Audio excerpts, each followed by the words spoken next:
A humming sound filled the air. The drone of machinery, its mechanisms long lost to man, gave impetus to the platform moving downward. The occasional rings of yellow that passed by entered my consciousness again. For a brief moment, the small box of a room lit up, and then dimmed once more. I hadn't moved from that spot for the last few hours. My hands were shaking again.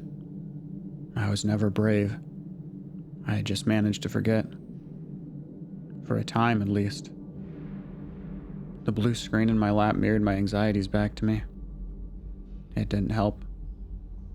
My heart jumped a beat faster, and the line on the screen did so in turn. I closed my eyes. I was alone with the low rumbling of the small metal room and an awareness of a slow descent. For years I had known this day would come. Memories of looking forward to it played through my head. But now I could no longer escape to anticipation. I was here, and each time the yellow glow bled through my eyelids, that was another moment lived in the present. It was the right of adulthood to brave the depths. And if I made it through, the device in front of me would grant the wish I had long harbored. I reminded myself of this, and, in time, through slow breaths, I stilled my heart once more. I opened my eyes. The device still sat there, continuing to accompany me on the way down. Centered upon its screen was a large egg. Slowly it squished in, and then expanded, hinting at life further within. This device, the Tamabuki, would be my lifeline for surviving the depths.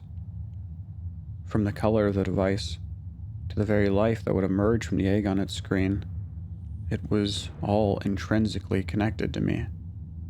I needed to be brave. The Tamabuki needed me to be brave. And I needed the Tamabuki. The depths held the ruins of mankind. It was no longer a place for humans to live in. Monsters lurked there. I grabbed the handle of the Tamabuki, turning it over in my lap. My finger rested on its trigger, and then pulled. The device grunted back to me, a symbol flashing across the screen, making it clear it wasn't yet ready to cooperate. When the egg finally did hatch, I would be given reign of some of its deeper functions. I would be able to defend myself with it. Until then, the egg would continue to bob up and down on the screen. I wondered how far I had come since the start of the descent. As a kid, I had never been the kind to play in caves. Now I was further within the earth than I had ever imagined I could be. It didn't seem right that something should exist so far underground. And yet, all the adults above had all been where I was today. Some of them even laughed about it when they told their stories. I wondered if that would be me someday. At that moment, in that cold, dim room, moving bit by bit further into the unknown, I could only feel spite for them. And then the hum of the metal box changed. It slowed, grew deeper, and then that long sense of falling was finally over. What would come next? I didn't know.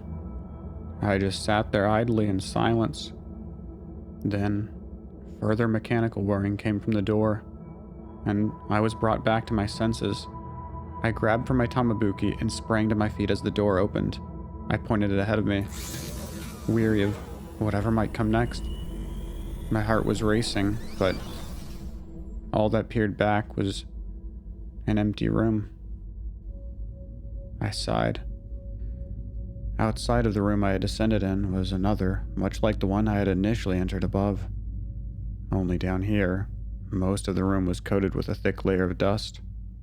A can, a bottle here and there were left by previous delvers, and the glow of the lights above were brought out the details of many old footprints, all leading towards a large door inset into the wall opposite of me. I stepped forward. I couldn't help but think of how my own shoes must have been aligning with one or more of the many that had come into the depths before me. I was unsure how many had found their way out. Before I made it even halfway to the door, a noise pierced the silence. It was my Tamabuki. The egg's movements had changed. It was shaking back and forth faster now. Without thinking, I had brought the device not more than a few inches from my face. I stared into the screen as the egg finally hatched. Now, a vaguely humanoid thing had taken up the space previously occupied by the egg. There wasn't enough detail to fully realize whatever it was meant to be, but I could tell it was lifting its arms up and down as it slowly moved back and forth across the screen. This was it. The true nature of the Tamabuki.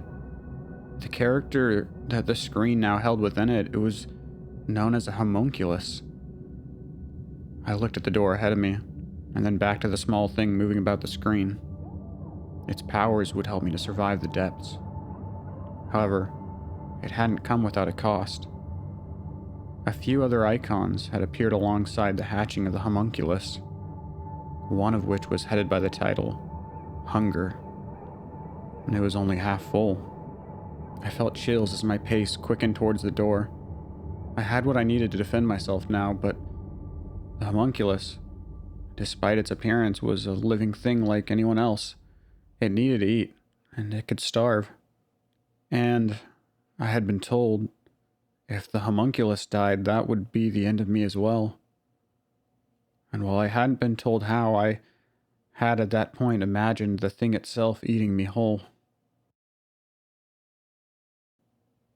I was finally at the door. I checked on the homunculus once more. Nothing had changed.